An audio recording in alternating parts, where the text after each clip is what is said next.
Kenya continues to find herself between a rock and a hard place on the issue of terrorism. Regional instability, growing fundamentalism, porous borders and corrupt police all mean she cannot afford to let her guard down, not even with the recent strengthening of anti-terror laws. On the other hand, an unsettling number is growing, that of Kenyan terror suspects illegally removed to other countries to face terrorism charges. Debate rages over the issue, which the government spokesman says is allowed under security provisions of such deals as the East African Community Treaty. Today, just days after Justice Minister Mutula Kilonzo criticized the renditions, ODM took a stand on the issue.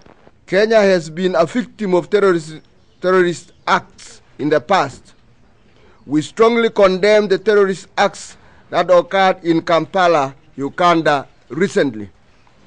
Nonetheless, we do not support rendition of Kenya citizens to Uganda without following due legal process.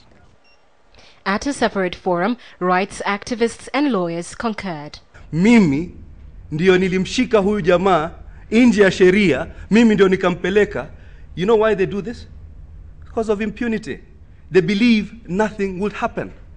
When the AG has a judgment with names of inspectors and police officers who are already saying that they have committed an offense of kidnap and rendition, what is the AG waiting for rather than prosecute these people? And so Kenya may have bilateral agreements with anybody. You can sign bilateral agreements with Uganda, any of the East African countries. But the question is, which is superior? Is a bilateral agreement signed between Kenya and Uganda superior?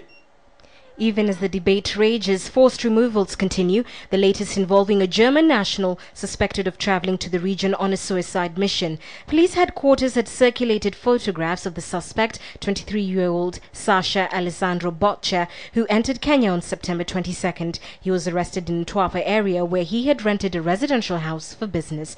Kenyan police had been alerted by their German counterparts that Bottcher wrote a will before leaving his country, indicating he was headed for Somalia and he would not return alive.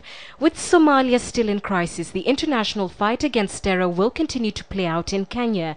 Whether this means more forced removals over the objections of government ministers from both ODM and PNU is yet to be seen. Ann Kiguta, KTN Prime.